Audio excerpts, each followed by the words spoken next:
Good morning, and welcome to the thesis defense of Giovanni Kelly. Gio came to us from Manhattan College, where he earned his bachelor's degree in chemical engineering. He's also EIT certified and working towards that professional engineering certification. Many of you will recognize him as one of our student leaders on campus. He's held multiple positions in the Chemical Engineering Graduate Student Organization, as well as GAPSA, and served as the student representative on the Tulane Engineering Forum Steering Committee for several years as well. His work here has been supported by a fellowship from the Louisiana Board of Regents, and he is also one of my first students, and he's launched the polymer crystallization aspect of my research group in new and exciting directions. And so I'm very proud to introduce Gio, and I hope you enjoy his presentation.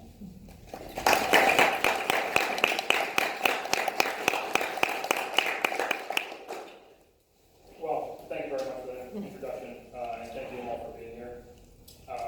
Okay, so today I'd like to talk to you about the research area that has captivated me over the past 4.5 years, and it is studying the thin film crystallization of linear and cyclic polycaprolactam.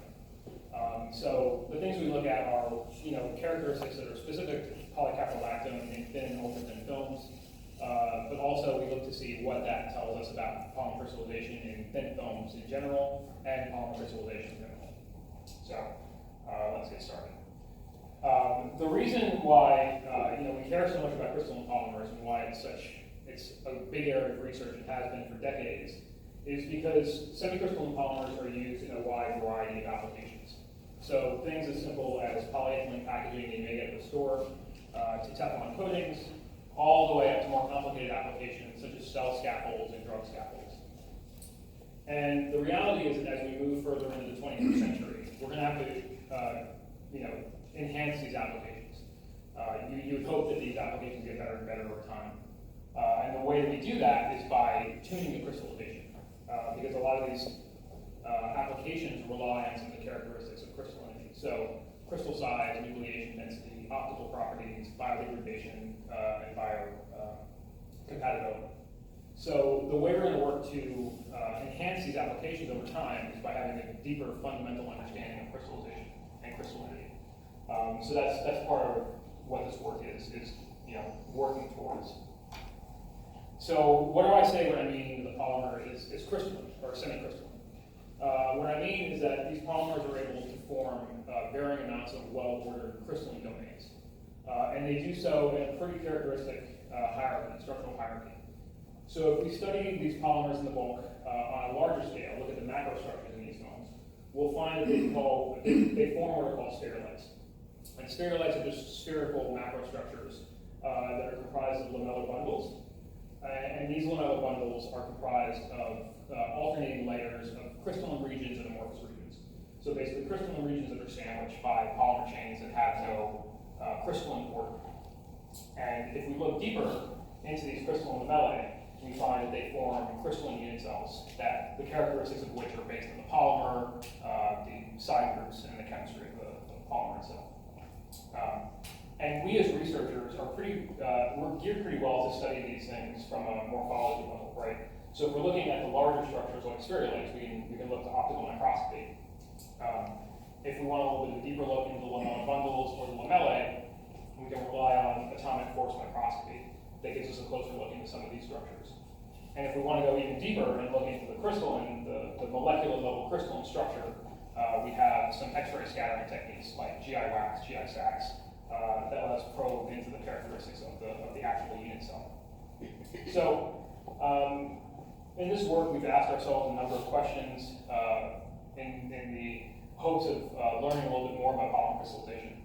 So some of those questions that we've asked are, what can we learn by studying crystallization in blend systems? Are there easier ways to observe the thermal transitions in these films, or in these polymers in general? And furthermore, the crystallization kinetics. And as we move into non-linear structures, such as cyclics, how does that cyclic architecture affect the polymer crystallization, some of the factors of polymer crystallization? So these are a couple of the works that we were able to publish in the field, looking into some of these questions. I'm going to skip over this one because I talked about it in my fourth year talk. So if you're new or first year, then you're just going to have to take my word for it.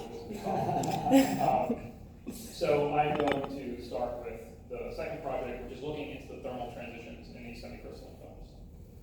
So when we talk about studying crystallization, what are we really talking about? These films are able to form, like I said, well-ordered domains below their melting temperature. So in a semicrystalline film, you'll find these crystalline regions. If you melt them, obviously, you'll create an amorphous film. And then what you can do is bring it back down below the crystallization temperature, or below the melting temperature at different crystallization conditions, which changes things like crystal size, nucleation density, optical properties, those things. So from a thin film perspective, what we want to ask ourselves in terms of the thermal transitions is how does the thin film confinement affect these thermal transitions? And how can we detect them more easily? For semicrystalline materials and polymers in general, studying the thermal transitions has been done in a number of ways. So in the bulk, this is focused primarily on differential scanning calorimetry, which is a pretty simple technique where you place your polymer sample in a measurement pan along with an empty reference pan, and then you can do various temperature ramps. And by doing those temperature ramps, you can study the heat flows in and out of the polymer. And based on if heat is flowing into the polymer or out of the polymer, you can tell these characteristic thermal transitions, such as the glass transition temperature, the crystallization temperature, or the melting temperature. So this has been a really reliable technique for bulk. It doesn't work very well for thin films because you need a pretty high amount of material, which you don't have in a nanometer scale film. For thin films, studying thermal transitions, specifically the melting point, has been done via either ellipsometry or some form of X-ray scattering. So ellipsometry is primarily a film thickness measuring technique, where we measure the reflectance of light at various angles, and we can tell, based on the changes in optical properties, how the film melts and where it melts in the temperature band. This can also be done via X-ray scattering, either GI wax or GI sax. And the way that's done is essentially you're looking for the loss or gain of crystalline order in these thin films. So the caveats here are that for ellipsometer, actually, you need to have a ellipsometer. And for GI wax and GI sax studies, because you're doing this on a temperature ramp, you need a high power X-ray source. This is not something that you can do, for example, in a lab X-ray source. Those measurements take hours, on the scale of hours. So you really have to go to a synchron X-ray source to get that level of resolution and be able to take measurements in that time during the temperature ramp. So I'm going to introduce spectral reflectance. Spectral reflectance is similar to ellipsometry in that it's a film thickness measurement technique. Only some of the differences, or one of the main differences, is that you're not measuring the reflectance at different angles, like in ellipsometry, you're doing it at 90 degrees. And these systems allow you to measure film thickness based on a couple of really simple user inputs. So if you know what your substrate is, in our case we use silicon oxide. If you know what your polymer refractive index or any material refractive index, and the medium you're measuring. So in our case we measure air. And this is able to measure the reflective intensity as a function of wavelength. So here's some example data that we would get in one of these experiments. And we're able to resolve film thicknesses with an accuracy of around 1 nanometer using the system. So, as I said, here's some sample data. These features are indicative of the film thickness, so their height, their periodicity.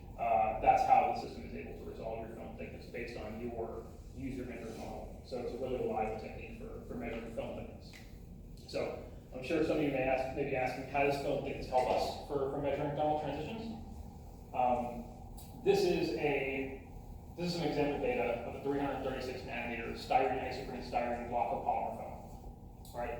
And as you can see, as you increase in temperature, your film thickness increases more or less linearly, which is not surprising.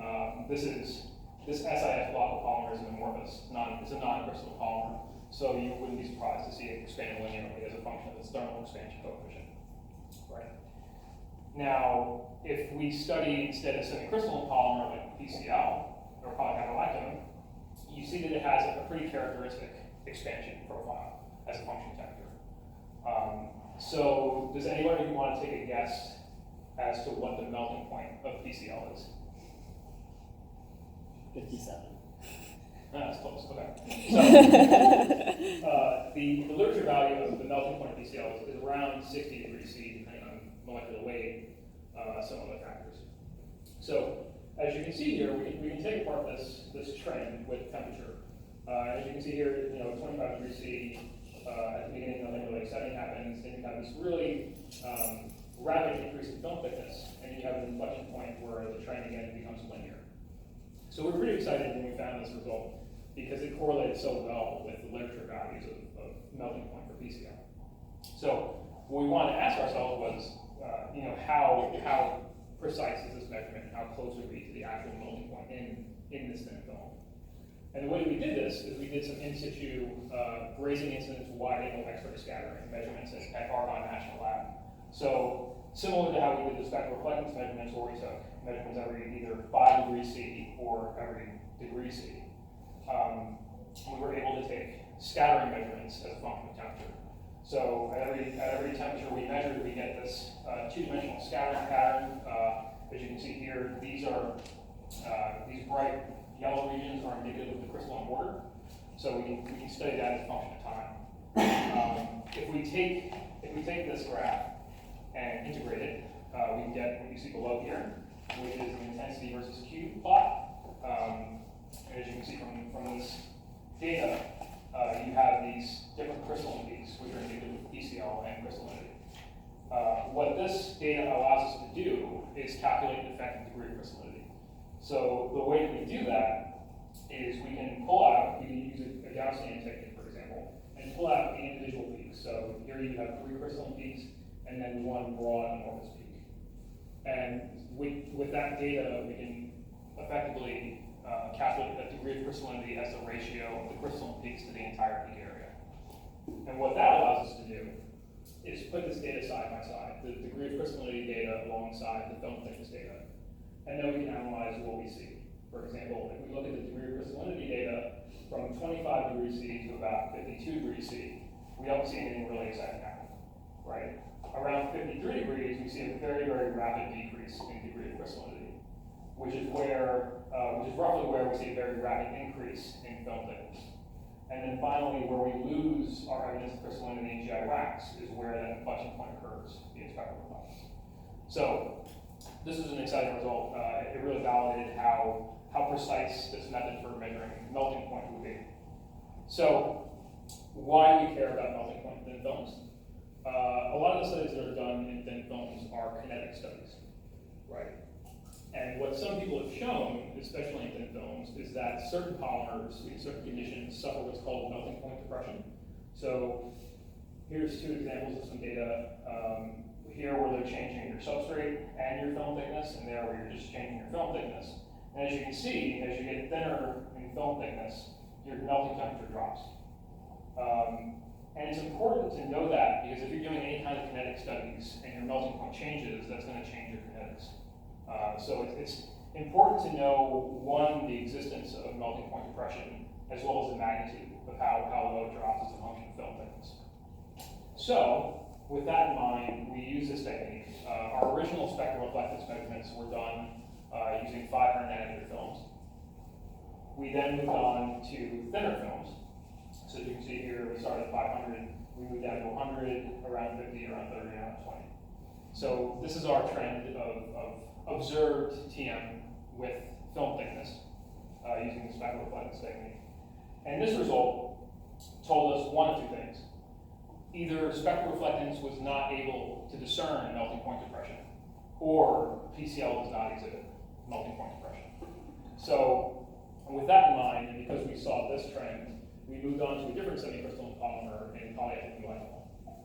Polyethylene glycol, what we did here is we cast a couple of different film thicknesses. So as you can see on top, that's a 1130 nanometer film, which we consider a bulk film.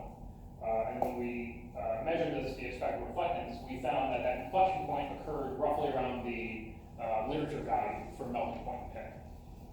And then what we saw is when we went thinner and thinner in film thickness, as you can see here from a 147 nanometer film, the point at which this inflection occurs is remarkably different. It's about 10 degrees C lower than the bulk film. So we saw that and we're like, cool, how can we validate that? we took the film and we measured the surface morphology using AFM as a function of temperature. And what we found here is that between about 52 and 53 degrees C, we lose all evidence of crystalline order, which correlates pretty well with where we saw it disappear, or where we saw the inflection point using spectral reflectance. So that was cool. PEG obviously exhibits some form of melting point compression. Our working hypothesis here is that because PEG is a water-soluble polymer, we may have some absorbed water layer on the substrate that interacts with the PEG and as you go thinner and thinner in film thickness, and that's what brings down the melting temperature as you go thinner. So we put this data together, and as you can see, as I said, in PCL, you don't really see any remarkable change in the melting point as you go down, at least down to 21 nanometers. But in PEG, you can clearly see this drop as you go lower and lower. So that was cool. It validated for us that one, we were able to see melting point compression, and that PEG exhibits it. So that was a cool validation for us. Now those are all melting experiments. If we go down in temperature, so if we melt the film and then bring it back down and watch it crystallize, what you can see from this trend is that the film will contract linearly. But it won't drop down to film thickness again at 60 degrees C where we saw it before. It actually drops down somewhere around 47 degrees, and then becomes linear again around 43 degrees C. So that was interesting. It became more interesting when we compared this data to the differential scanning calorimetry data in the bulk, because this point right here, around 40 degrees C, correlates pretty well with where we see the crystallization trace in DSE. So that told us that not only can we see the melting point, but we may be able to study the crystallization in these films. So with that in mind, we took this one step further and said, could we use this technique to study isothermal recrystallization? Isothermal recrystallization is just a method of studying crystallization where you melt a film and then punch it back down to different temperatures, and based on your temperatures, you're going to change your kinetics, your growth rate, your crystal size, and then we can study it, usually optically. But we chose to study an isothermal recrystallization of a 100 nanometer film at 30 degrees C. And as you can see here, the film thickness as a function of time trend has a pretty interesting trend where you have a rapid decrease in film thickness and then it levels back out around where the initial film thickness was, around 40 degrees C or so. Now, if we then took a similar film and studied the isothermal recrystallization at 40 degrees C, what we found is that the trend is remarkably different, right? There's a lag time for when it starts to actually decrease in film thickness. Obviously, the trend downward in film thickness is a lot more gradual than in the 30 degrees C case, and the time it takes to reach its initial film thickness is much, much longer in the case of the 40 degrees C, which is what you'd expect. I mean, if you take two films and crystallize one at a lower temperature, you would expect it to crystallize much more quickly than the other. So this is cool. This gave us the first set of data that said we can more closely study crystallization using this method. And then, obviously, we can again use GI wax to study on molecular level the crystallization of time. So we do the same treatment study every so many seconds, depending on what the crystallization temperature is, and using that peak technique, we can back out a degree of crystallinity. So when we put this data together, what you can see is that the decrease in film thickness, this is the 30C case, the decrease in film thickness correlates remarkably well with the increase in degree of crystallinity.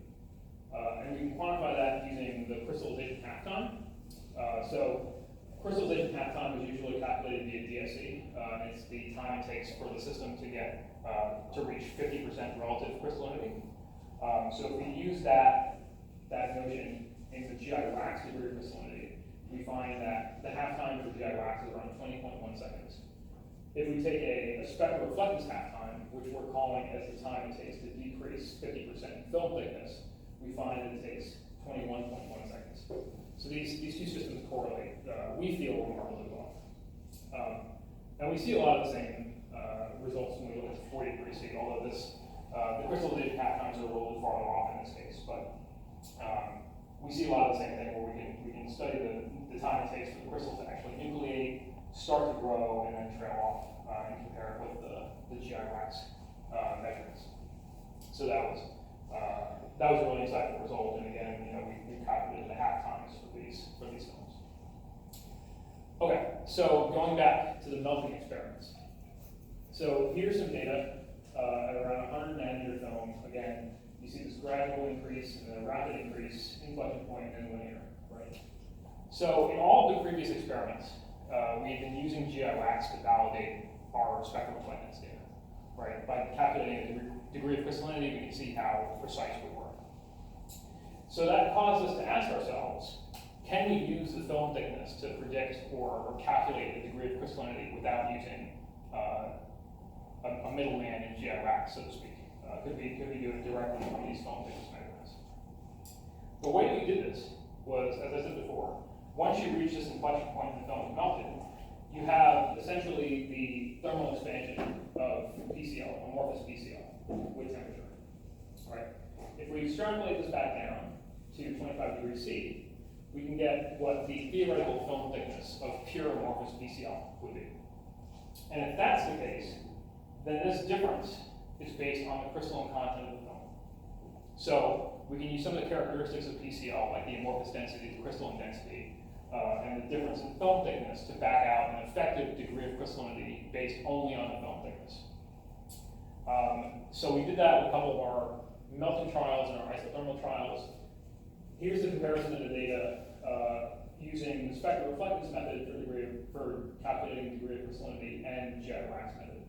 And as you can see from this data, they correlate remarkably well, in our opinion. Spectral reflectance tends to always predict a higher degree of crystallinity, but I'll get back to that in a second. So as you can see here, the trend, even where we see slight discontinuities like here, we see the same thing in SR that we see in GI wax. So that was really interesting to us.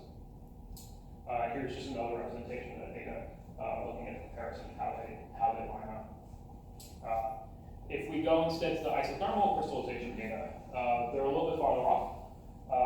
But what's important to notice here is that the time it takes to finish crystallization or to complete crystallization correlates pretty well here.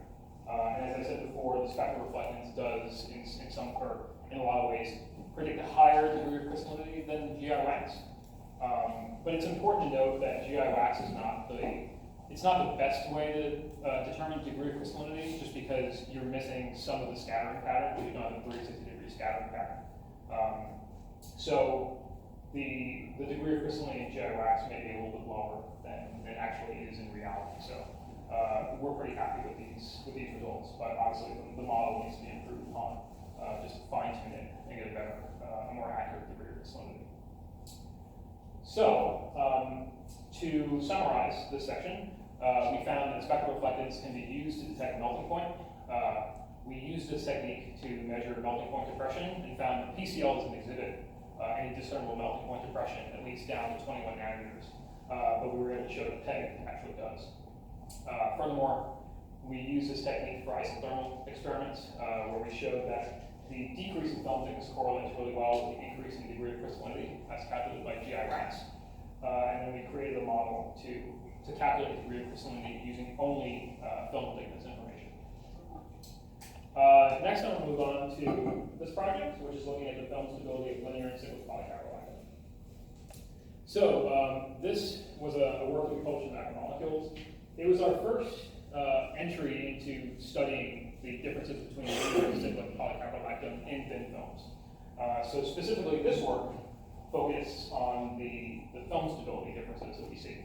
But in studying the linear versus cyclic, in all the previous studies that we've done have been on only linear PCL. As we are able to develop better synthetic techniques to create cyclic molecules, we really want to ask ourselves, how that cyclic architecture affects things like film stability, crystallization, and various other factors.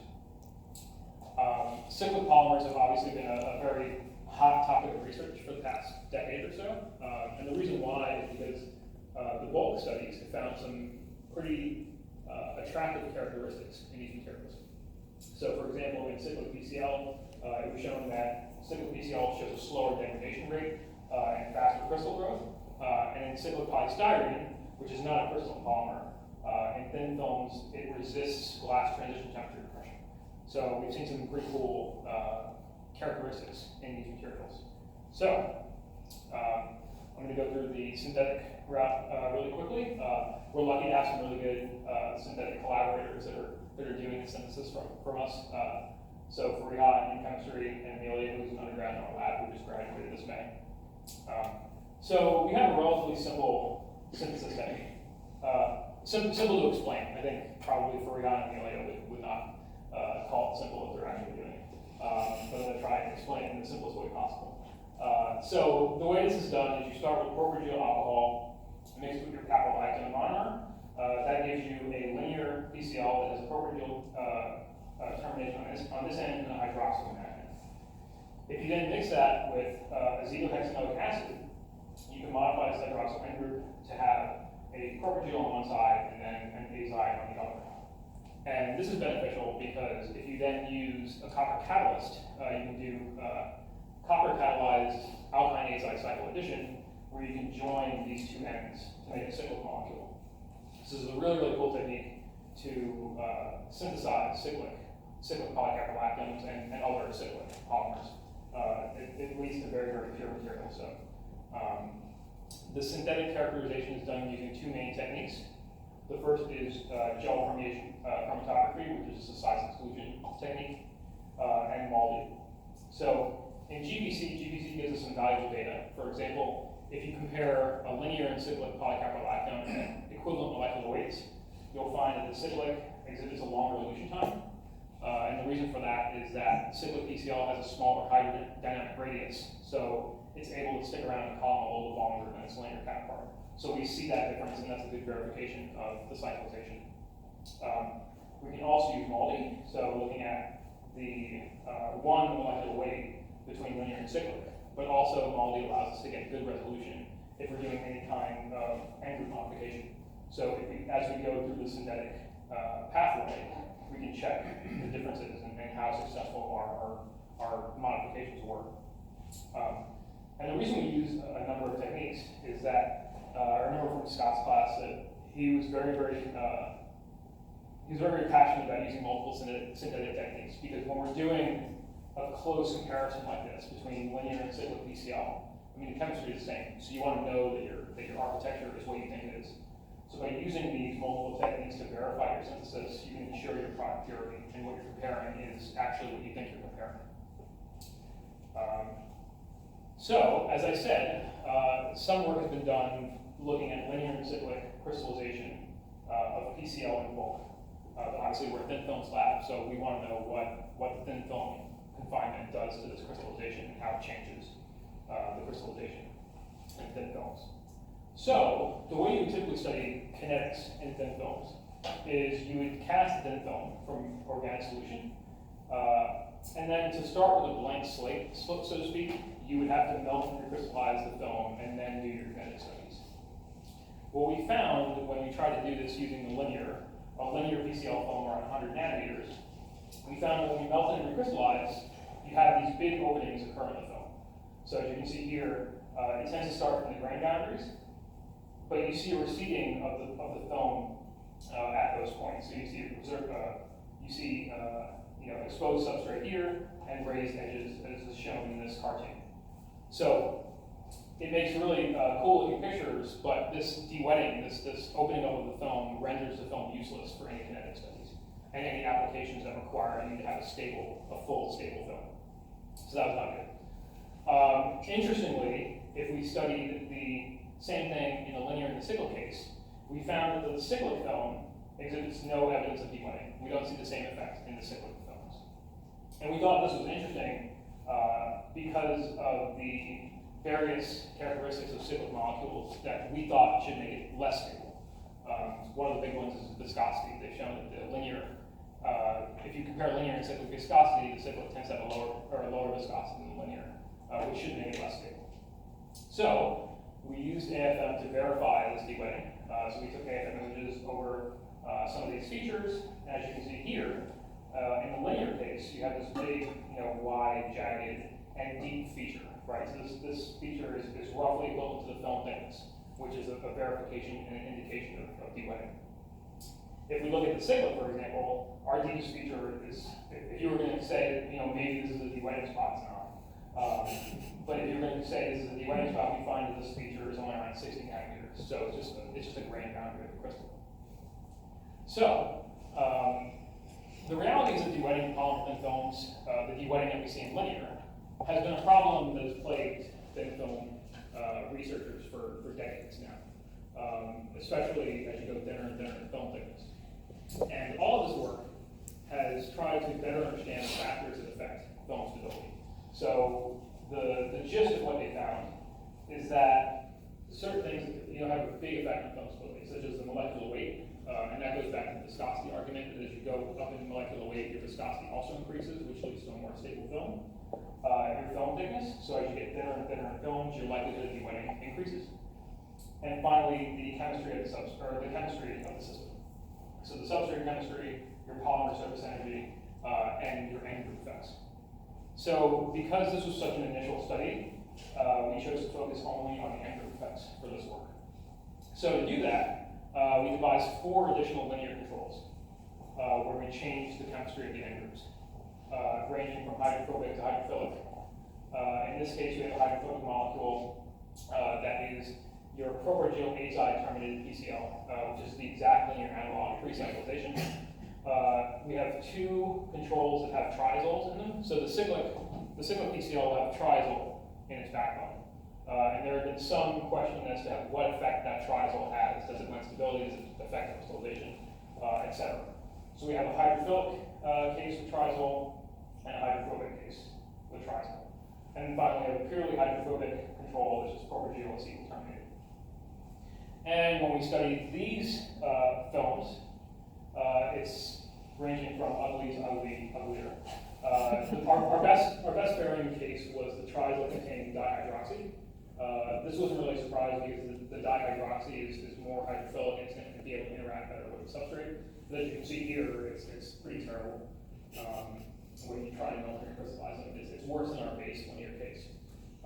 And it just gets worse and worse, right? So if we look at the hydrophobic triazole, it creates a semicrystalline morphology upon casting, but then when you melt and crystallize, it blows up. The propargyl acetyl, you get a semicrystalline morphology upon casting, it blows up worse. So these are just polymer droplets that occur once you melt. You're based on surface energy, your polymer just groups together in these droplets. And the last place prize goes to the propargyl azide terminated PCl, which we weren't even able to study as cast, because you cast these films. It starts off as a nice blue film, what you would expect, but it spontaneously de-wets after about a minute or so. So here is after melting and crystallizing, and what we see are just droplets of polymer on the film. So with that, I mean, we obviously don't have all the answers. There are certain things about cyclic molecules that are still being researched and we're trying to better understand them. But based on these results, we found that we couldn't enhance the stability of the linear PCl by changing the end group. So our inclination right now is that there's something unique about the cyclic architecture that affords stability in these thin films. So this is going to continue to be a hot area of research as we move further and further into this research area. And finally, I'm just going to talk about a project that is ongoing, something that we've been working on in the last year or so, and that's looking at the effect of the cyclic architecture on the crystallization mechanism. So the way this is typically done is via the crystal growth rate. We typically do this via optical microscopy, where we melt and crystallize these films at various temperatures. We can study nucleation density and crystal growth rate by watching the crystals grow in real time, basically. And this gives us a lot of insight into the kinetics as a function of architecture and crystallization temperature, etc. So, what we've been able to find from some of these studies is, you can see here, we can watch linear, for example, pure linear at 6K, pure cyclic at 6K, and we've done some work into the blends, 50-50 blends of linear and cyclic together. And what we can see